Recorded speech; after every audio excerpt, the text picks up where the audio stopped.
What's going on, guys? Welcome back to your Lake Fork Guide. Today we've got a treat for you, man. One of the coolest baits you can go fish, one of the most intriguing baits, sometimes one of the most frustrating baits, is a glide bait. So today I got the best swim bait dude that I know, Heath Taylor from Smash State Custom Baits, and we're going to tell you guys exactly how to fish a glide bait.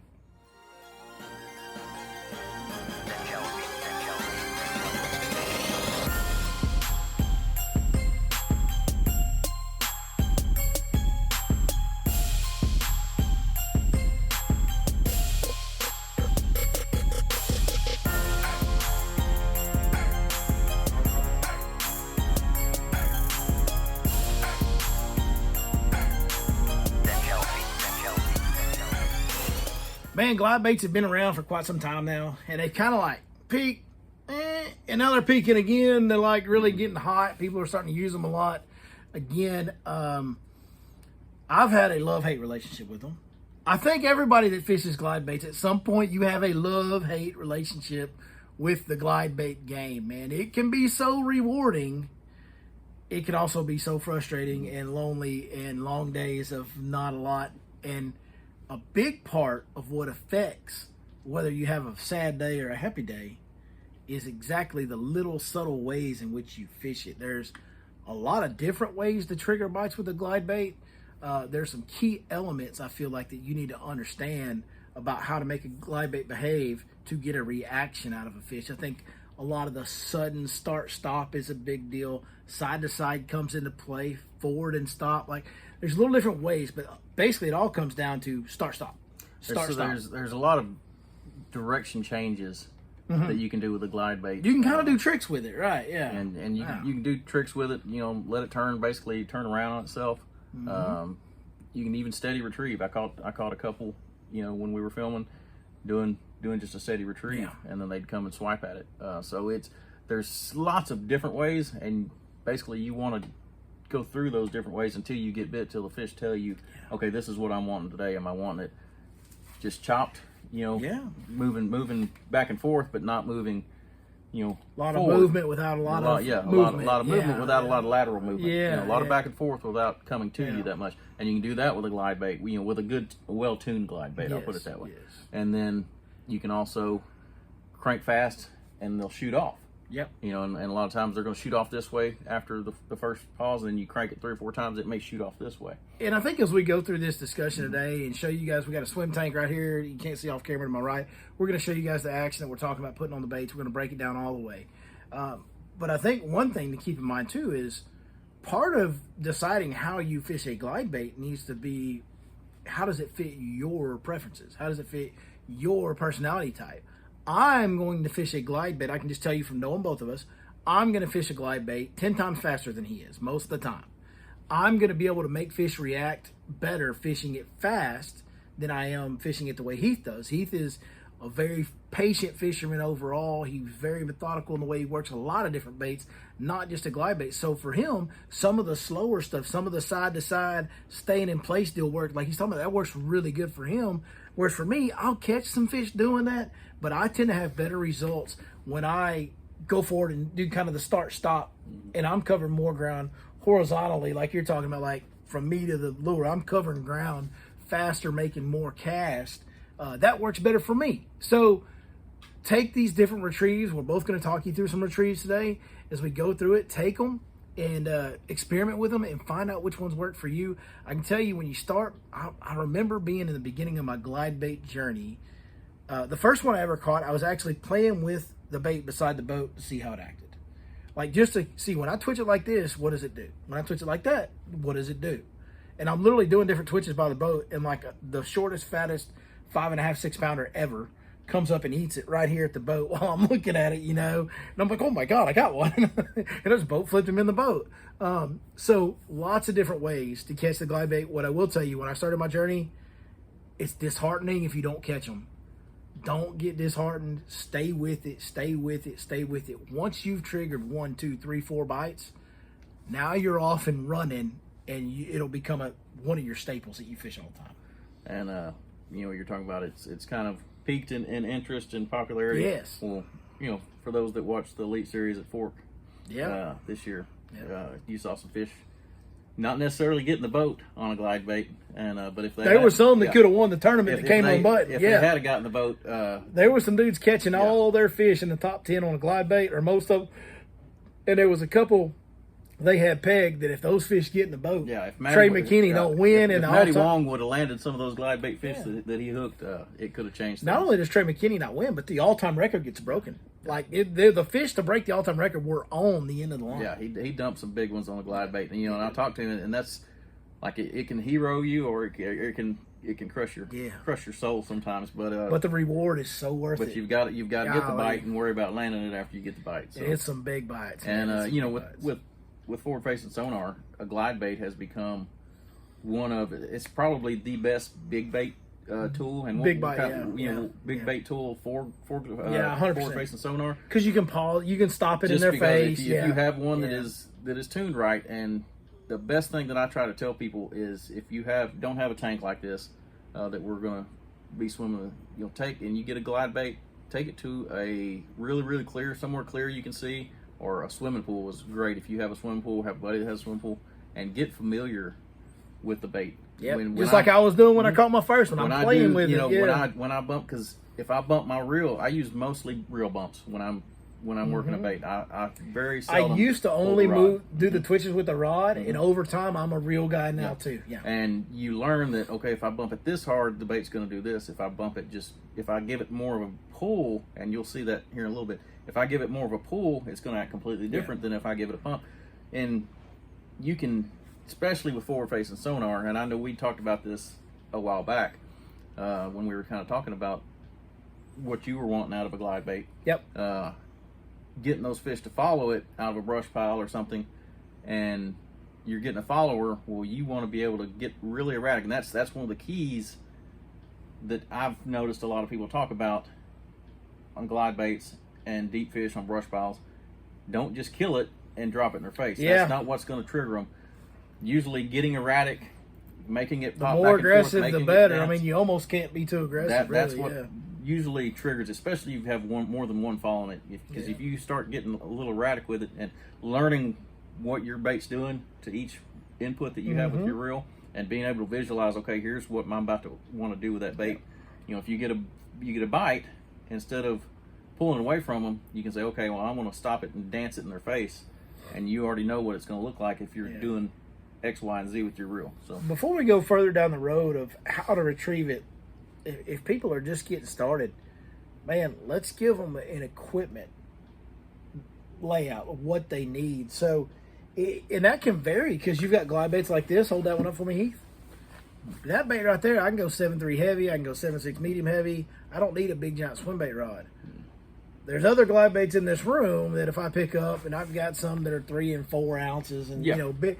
Bro, you need a big swim bait rod. You need an 8-foot rod. It needs to be really stout. It needs to have a big handle on it to help you cast it. So the rod is going to go all the way from the 8-foot broomstick with the big handle that you see labeled as swim bait only rod, all the way down to like a 7.3 or 7.4 heavy, or even a 7.6 medium heavy I'll use on something like that on the smaller glides. So a lot of it depends on what you're doing. Now, if you're a beginner, I recommend the ones in this size category, the 5 to 7 inch, the 6 inch kind of glides. What's that, a 6? This is 6 inches from the tip to tip. It's 6 inches, and that's I made it basically, and so it's about a 5-inch body with about a 1-inch tail. It's called the Easy Glide, and the reason I did that is because it's super easy to fish. You don't have to have a huge broomstick rod. It weighs 1.25 ounces. And on a bait like that, you get that rod we talked about, that 7.3, 7.4 heavy, 7.6 medium heavy, something like that. Something that you throw a flutter spoon on would be perfect. Exactly.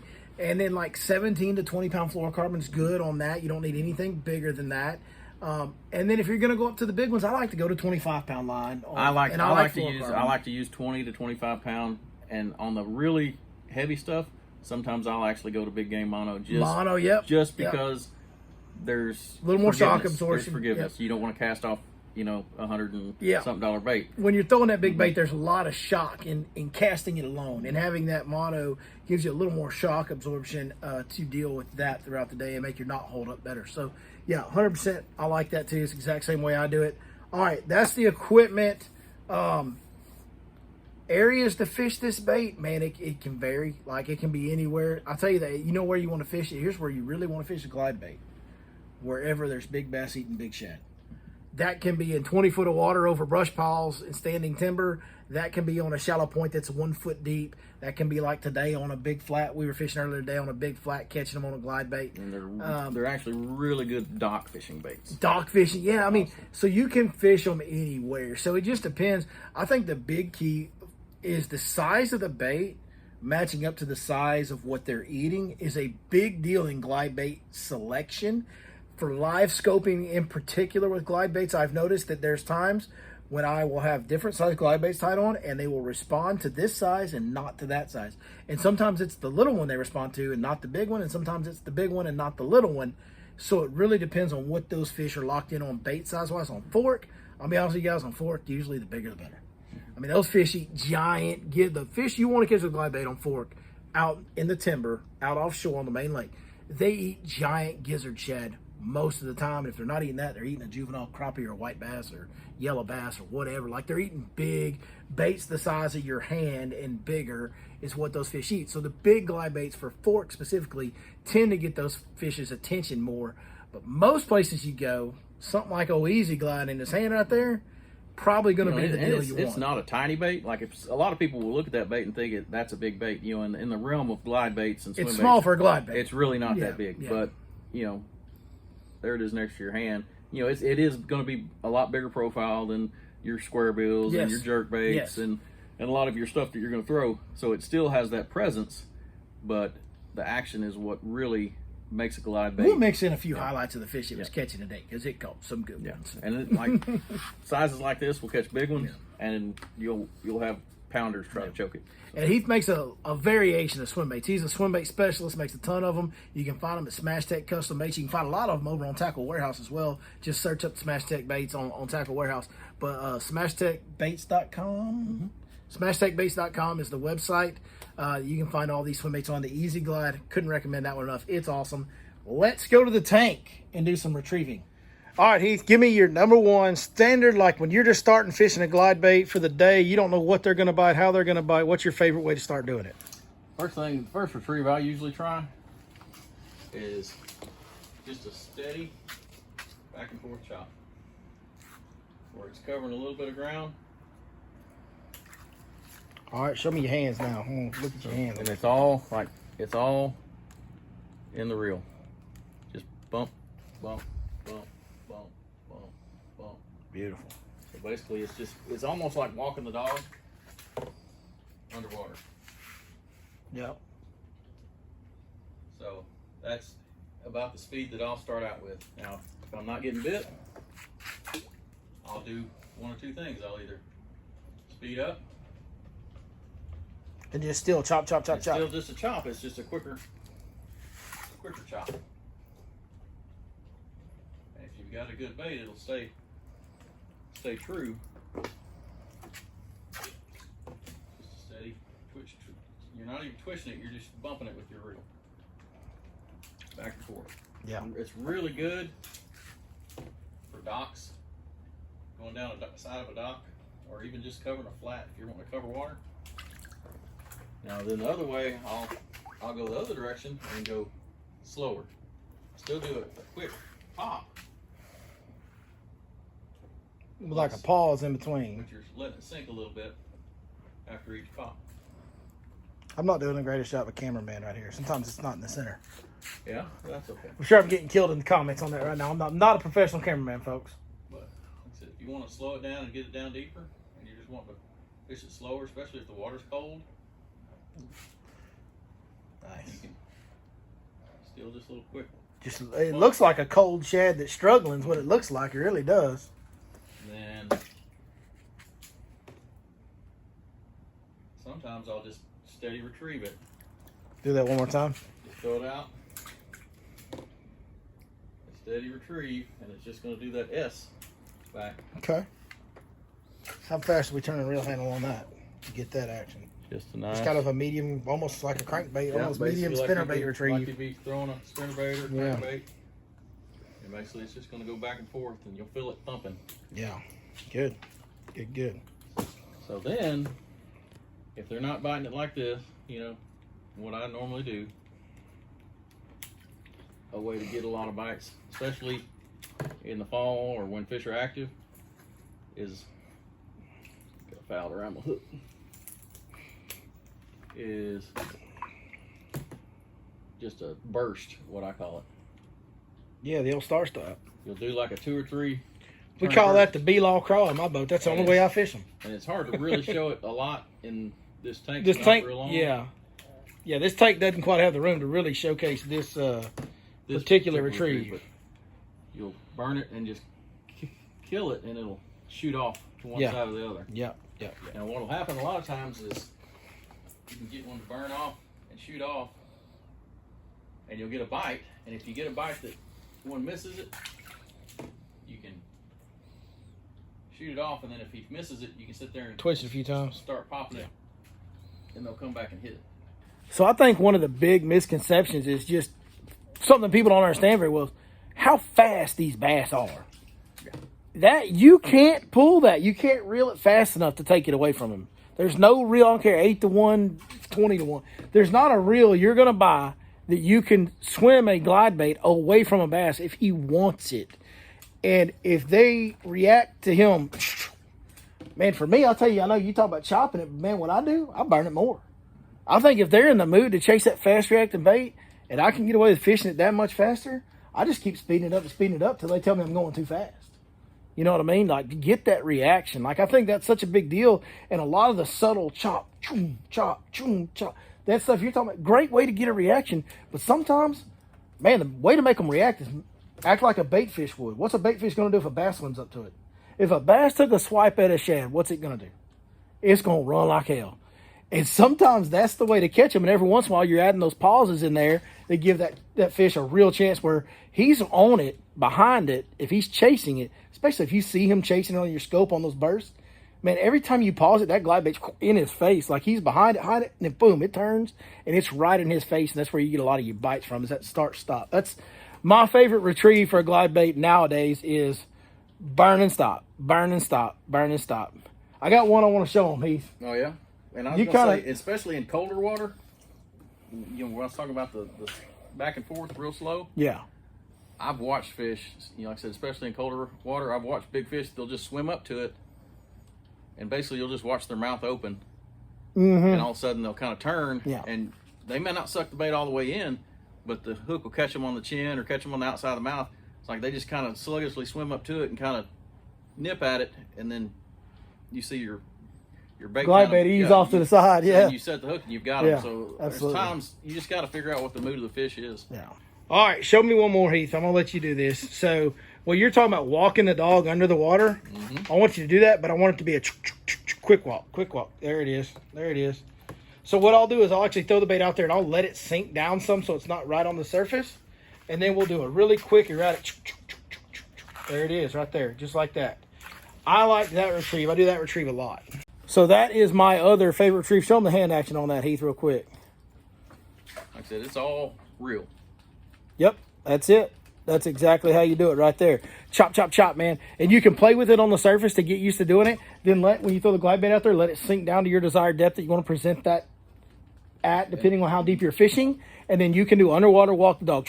Very erratic. And you can hold your rod up and get it right to the surface to where it's almost top water. You can have it, basically, it's a different looking spook. Yeah, at that point, it turns into a unique looking spook. Basically, once you start feeling it, it's basically you're going to feel the resistance every time you hit it. Yep. You'll feel it. You feel that resistance, you stop and let it pause for a second. So when you walk a spook, you feel the end of your slack when you twitch and you let go. As soon as you feel the end of your slack, you pop it back. Pop, pop, pop, pop. That's how you walk a spook. Same thing, you're just doing that with a reel handle. Tension, stop, tension, stop, tension, stop. And that allows that bait to go forward and get that slack to cut, cut, cut. And when you get the feeling and the timing of it, you can chop, chop, chop. And I like fishing it fast. Like we've said, I've said it a million times. I just, over the years, have become a faster fisherman. Like, the more I fish, you think the older I get, I slow down. The more I fish, the longer I fish, it seems like the faster I've started fishing. And I don't know if that's some of the influence from being in the boat with some high-level guys that fish on the top level of tournaments, because fishing with those dudes, they go fast. Most of those dudes are going way faster than you could ever imagine when you get in the boat with them. So maybe some of that influence on me. I do know, though, especially when the water gets cold, there is definitely a time and place for these slow retrieves that Heath has shown you guys today. I think we're done. It's pretty good. I think we nailed that. A lot of fun. Yeah. Any other tips for the kids at home? Don't smoke crack. Don't smoke crack. That's a solid one. Great. We'll see you next time right here on your Lake Fork Guide.